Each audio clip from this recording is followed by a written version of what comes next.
What makes a turn-based RPG feel perfect? Is it that deep strategy that makes every move count? Or those tense battles where one smart play changes everything? Maybe it's the deep mechanics, the min-max madness, the crazy skill combos that blow up the whole screen. So, today we're diving into 10 turn-based RPGs that nailed it, and if you haven't played them yet, you're seriously missing out.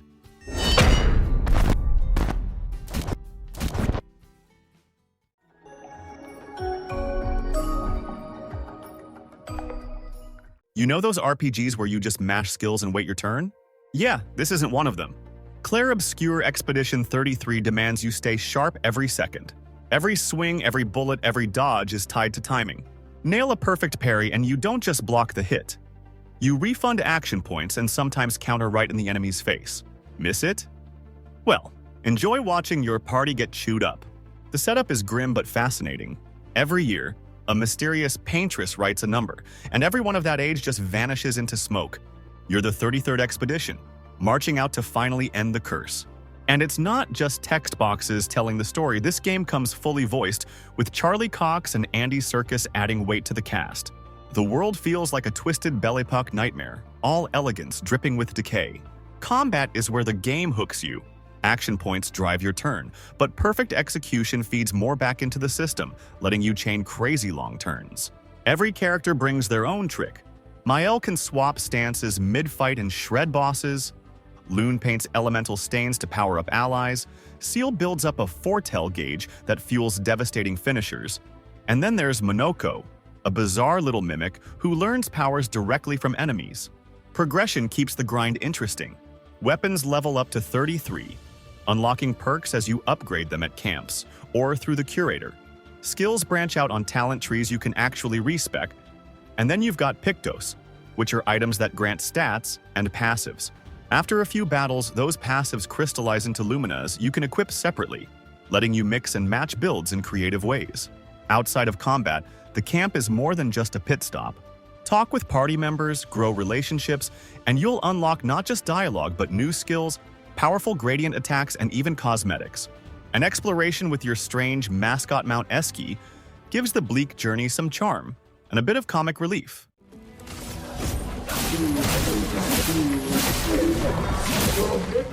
A storm is coming. Ice shatter.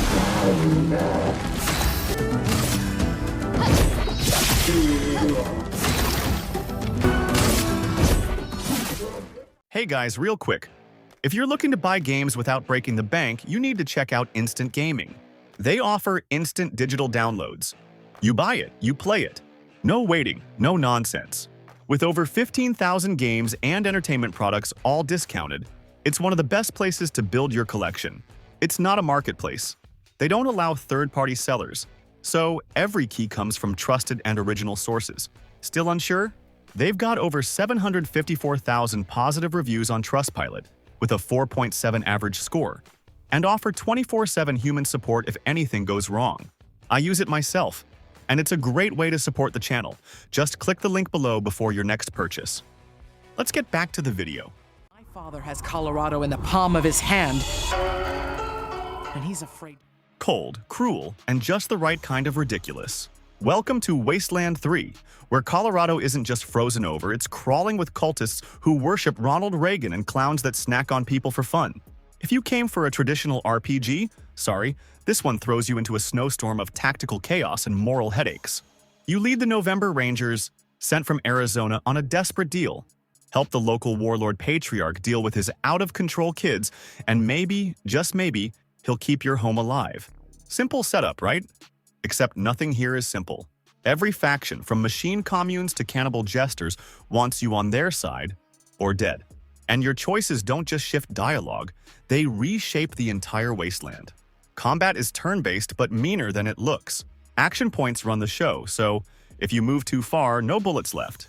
Stay too cautious, and you get flanked. But the real spice comes from precision strikes. Fill your strike meter, and suddenly you're not just shooting. You're blowing out kneecaps, frying CPUs, or blasting a shotgun cone that clears half a room.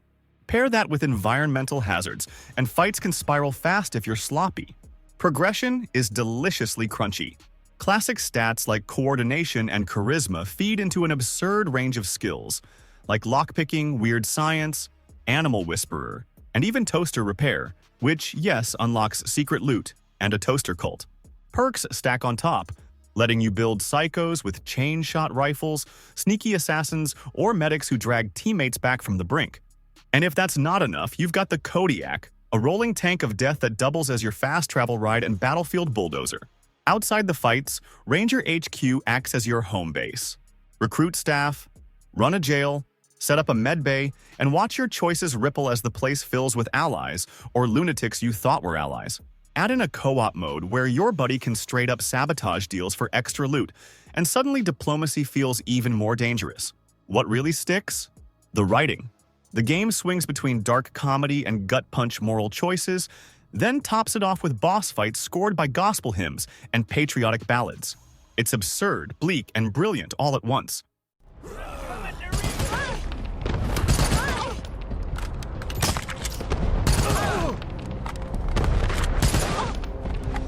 I see you, you fucker! I'll put one in your skull for that! My life was dismantled piece by piece. So here's the deal. Baldur's Gate 3 isn't just another RPG you tick off the backlog. It's basically Dungeons & Dragons locking you in a room and saying, figure it out. And you do. Whether by fireball, persuasion, or shoving an ogre off a cliff just because gravity is free damage. The story kicks off with a nasty surprise. You're infected with a mind flayer tadpole. Not exactly the best souvenir, but it sets the tone. The hunt for a cure drags you through 3 massive acts, from wild frontiers to the city of Baldur's Gate itself. Choices actually matter here. You can lie, charm, or murder your way forward, and the game doesn't hold your hand if you screw it up. Combat is turn-based, running on D&D 5th edition rules, but with that Larian twist. Actions, bonus actions, opportunity attacks, spell reactions, it's all in play. The real spice, though, is the environment.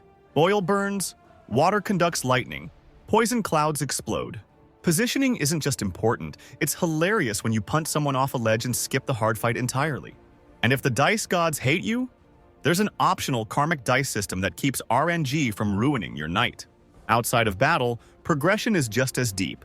You can re-specs, multi-class, and climb to level 12 with plenty of feats to tweak your build. Then there's the Illithid powers, which are mutations unlocked by embracing your parasite that tempt you with psychic superpowers at the cost of your humanity. Gear isn't filler either. Tons of weapons and armor come with unique effects that can completely change your approach. And management doesn't stop at stats. Camp is your hub, where companions banter, approve, or hate your choices, and occasionally hit on you if you're nice enough, or even if you're not. And yes, you can romance a surprising range of characters. But what makes Baldur's Gate 3 stand out is the freedom. Talk to animals, chat with corpses, or improvise ridiculous solutions the devs somehow accounted for. It's messy, brilliant, and easily one of the best role-playing experiences ever made.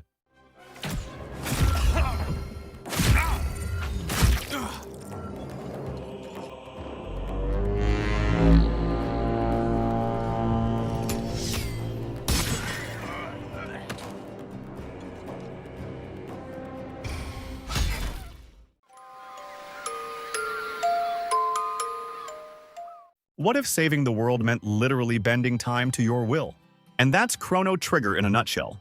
A JRPG that doesn't just tell you to grind, but asks you to think, explore, and watch your choices ripple through centuries. Released back in '95, it still feels ahead of half the genre today. The setup is deceptively simple. You're Chrono, a spiky-haired silent kid who gets thrown into a time-warping mess after a teleport experiment goes sideways. From there, you're hopping across ages, prehistoric dino wars, medieval kingdoms, ruined futures, and even the literal end of time. The looming threat? Lavos, a planet-eating parasite that basically crash-landed and decided Earth was its buffet. The genius isn't just the story itself, but how each era connects, and choices in the past shift what you see in the future. Combat is fast, sharp, and far ahead of its peers. There are no random encounters. Enemies stand right there on the map. The active time battle system is classic Square, but here it's tuned for speed and synergy. Every character has unique techs, and the magic happens when you start fusing them into double and triple techs. Watching Frog, Chrono, and Isla combine moves into ridiculous screen-filling destruction never gets old. Positioning matters too, since many attacks sweep arcs or lines depending on where enemies stand. Outside battle, the management is light but clever. You've got gear upgrades, accessories that radically shift utility, and permanent stat-boosting tabs that reward planning. Later versions even add an arena where you raise creatures for items, but the real hook for replay value is the New Game Plus, one of the first games to coin it. You roll through again with your progress intact, chasing one of the dozen-plus endings, from heartbreaking to outright bizarre. And then there's the soundtrack. Mitsuda and Uematsu basically made a time machine in audio form. And it's one of those soundtracks that people hum 30 years later without realizing it. Chrono Trigger isn't just a great JRPG, it's the blueprint for how to make the player feel like their journey matters, no matter the era.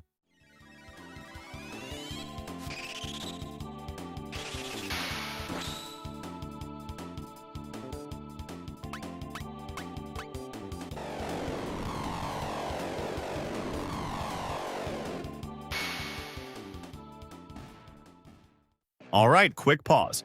If there's a turn-based gem you think deserves a spot in the next video, drop it in the comments. I'm always on the lookout for great suggestions, and who knows? We might turn this into a full series. Comments really help boost the video in the algorithm and keep the channel alive with fresh content. Plus, I check and reply to every single one. And while you're at it, don't forget to subscribe and check out the awesome game deals waiting for you through our instant gaming link. Everyone, the fun is just getting started. 8 travelers, 8 stories, and one world that looks like a watercolor painting set on fire by nostalgia. That's the pitch of Octopath Traveler 2, but don't mistake it for just another retro throwback. This is a JRPG that knows exactly what it wants. Deep combat, smart progression, and a world where every path splits into another decision. The hook is the combat. You've got the break and boost system back, where hammering an enemy's weakness stuns them and lets you unload ridiculous boosted skills.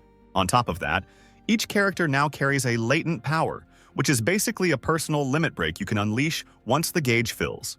Pair that with the day and night cycle that flips enemy strength, music, and even the abilities you can use on NPCs, and suddenly the grind feels alive instead of routine. Progression is equally layered. Characters keep their base jobs but can equip sub-jobs by earning licenses from guilds. Some jobs are rare, like Inventor or Arms Master, that require hunting down blueprints or reforging ancient weapons. X skills and divine skills pile on more customization, letting you sculpt party builds that feel completely different run to run. And because each hero has a personal talent, from Hikari learning NPC moves to Ochette recruiting beasts, there's always a new trick to test in combat. Outside of battle, the path action system turns towns into puzzle boxes. By night, you might bribe someone for info.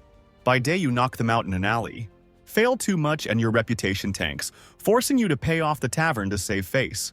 Add in side systems like Partitio's business ventures, or even owning a ship to explore hidden islands, and suddenly, exploration feels just as tactical as fights. The writing leans into anthology, with 8 separate campaigns, but cross-path side quests finally stitch characters together with shared arcs. Finish everything and you unlock a secret finale, complete with a brutal final boss that ties the threads into one payoff. It's long, it's demanding, but that's the charm. Come on, then.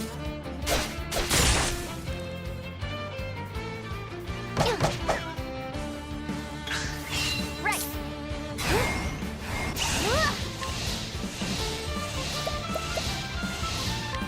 Come on, then.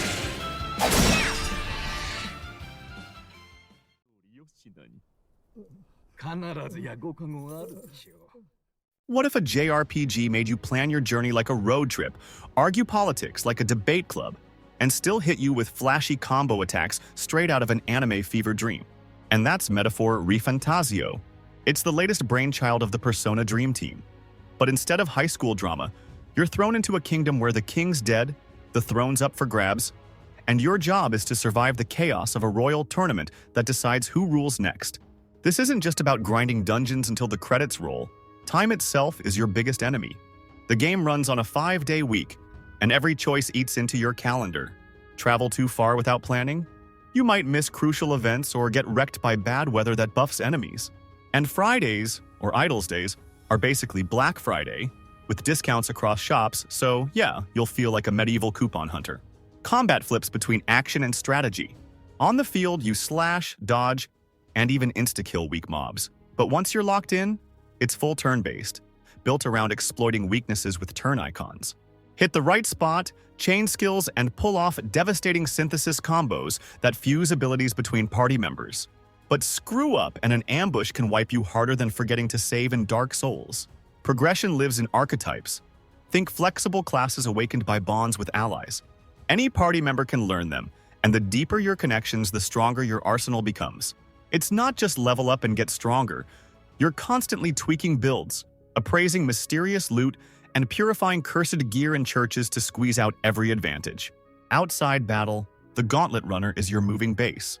Here you cook meals for buffs, clean to raise HP, and read books to grow your royal virtues, which are social stats like courage or eloquence that unlock allies and story paths.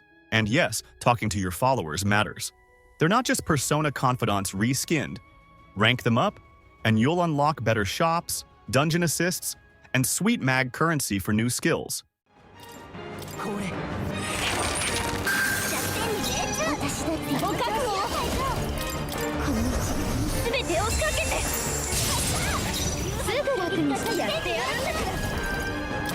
凍りなさい。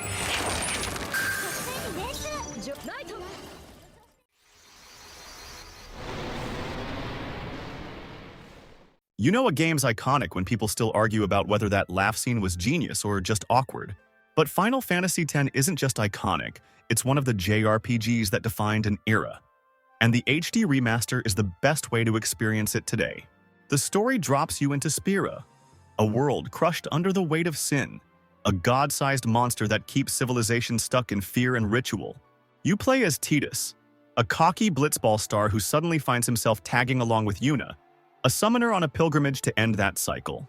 What starts as a classic Save the World quest twists into something heavier, digging into themes of faith, sacrifice, and breaking tradition. It's one of the most emotional rides Square ever wrote, period. Combat is where Final Fantasy X flexes. Forget ATB bars, this is full conditional turn-based battle. You see the timeline, plan your moves, and abuse haste like your life depends on it. The genius? You can swap party members mid-fight so every character has a purpose. Wakka wrecks flying enemies, Lulu nukes with black magic, Auron breaks armor, and so on. Add overdrives with customizable charge modes, and the system rewards both strategy and style. Progression runs through the sphere grid. Instead of simple leveling, you move across a giant board unlocking stats and skills with spheres earned in battle. The standard grid is structured, while the expert grid opens everything up earlier, letting you experiment.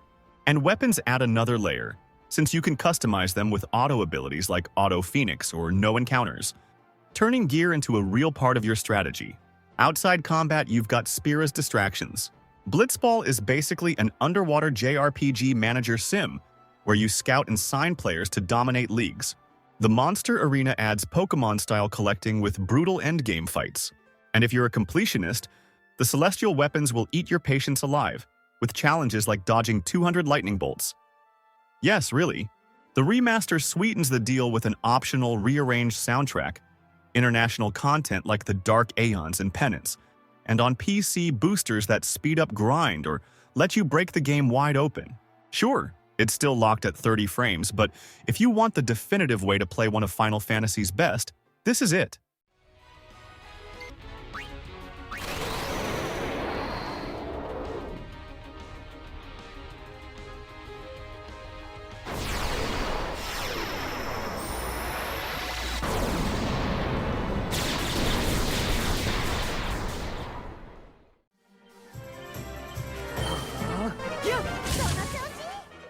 What if I told you the most old-school RPG of the last decade is also one of the smartest?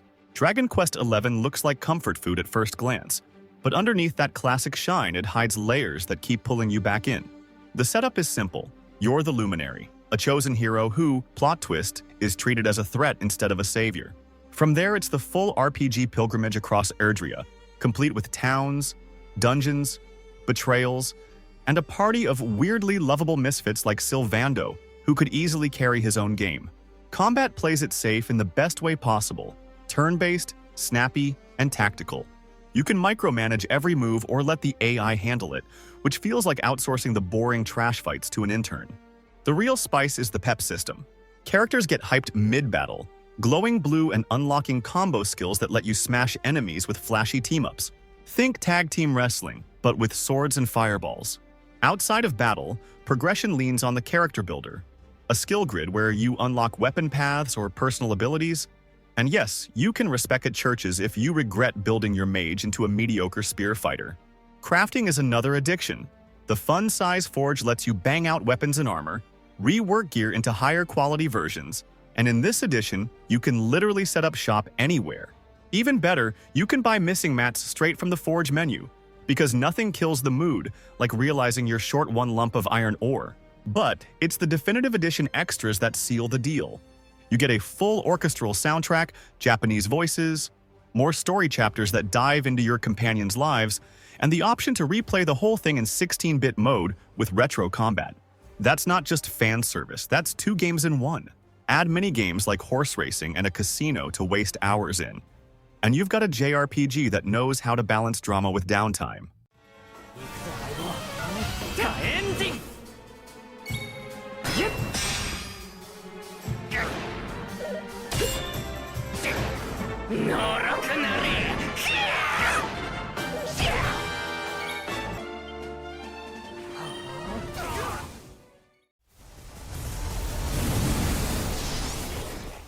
You think you're in control?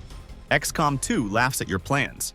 Soldiers die, timers tick down, and the aliens don't wait for you to breathe. Welcome to the most stressful chess match you'll ever play. The setup flips the script. Humanity lost the first war, and 20 years later, aliens run the planet under the shiny but sinister Advent regime, and you're leading the last scraps of resistance. As the commander, you're not just plotting missions, you're keeping the whole rebellion alive aboard the Avenger, a stolen alien ship turned mobile HQ. Combat is brutal chess with guns. Missions start with concealment, letting you sneak into position and spring ambushes before the chaos erupts. Cover and flanking matter more than raw firepower, and the destructible maps mean your perfect hiding spot can vanish with one grenade. Time pressure is constant. Hack the terminal in 8 turns, extract the VIP before the Sky Ranger leaves, or watch the Avatar project creep toward game over. Classes cover everything from sword-swinging rangers to drone-wielding specialists, with skill trees that let you shape each soldier. Lose one? They're gone forever, no takebacks. Between fights, the strategy layer is a game in itself. You're scanning the globe for resources, expanding contacts, juggling research and engineering, and plugging rooms into the Avenger like a deadly game of base Tetris. Do you rush plasma weapons or build comms to link with more regions?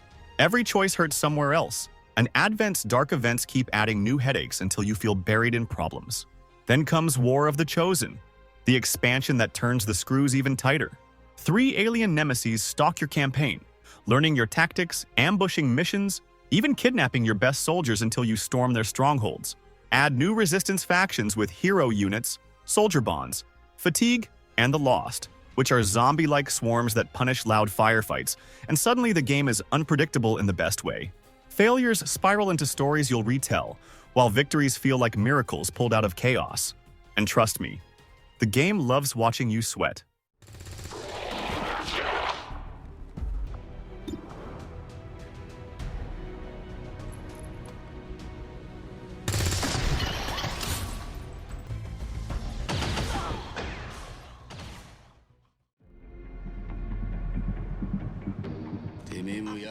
You ever play a Yakuza game and think, this would make a wild RPG? Well, Like a Dragon actually went for it, and somehow it works. This isn't Kiryu's story anymore, it's Ichiban's, a clueless but big-hearted ex-Yakuza who spends 18 years in prison only to be betrayed the second he's free. Homeless, broke, and dumped in Yokohama, he decides the only way forward is to become a hero. And that's when things get ridiculous. The combat ditches brawling for turn-based strategy, but don't expect stiff JRPG lines. Enemies and allies move around dynamically. If you charge and a rival's in your path, they'll trip you up, and if a bicycle's nearby, Ichiban might smash it over someone's head. Timing inputs matter too. Nail your button presses for bonus damage or block perfectly to shrug off hits. Throw in elemental weaknesses, stuns, and yes, summons via poundmates where you literally call crawfish or dominatrixes for backup, and it's chaos in the best way. Progression revolves around the job system, unlocked at a job center called Hello Work. You can turn a homeless guy into a musician who fights with a guitar, or a detective into a breakdancer. Jobs come with unique skills, and some carry over when you swap, letting you build hybrid monsters. Gear upgrades run through the Romance Workshop, where crafting chains eventually give you absurd top-tier weapons, if you can grind the cash and materials. Outside of fights, like a dragon turns everyday life into a management sim. Running Ichiban Confections has you buying properties, hiring employees, and facing angry shareholders in pseudo-debates. Bonds between party members grow at bars, unlocking team attacks and fresh jobs. And Ichiban's own personality stats, like charisma or kindness, open new dialogue paths and opportunities, and even some jobs. Add in part-time hero quests, restaurant meal combos that trigger special conversations, exams at a vocational school that actually boost your stats, and it's endlessly layered. And of course, the minigames are absurdly good. Dragon Kart is a straight-up Mario Kart knockoff. Conquest has you pedaling a tricycle to collect cans while fighting off rivals. And there's even a movie theater minigame where you mash buttons to stay awake during boring films while sheep in suits attack you.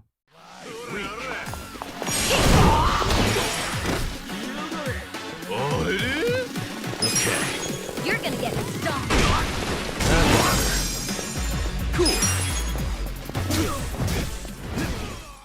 And hey, before you head out, don't forget to help your buddy Sage by subscribing to the channel, leaving a comment, and checking out the sweet deals over at Instant Gaming.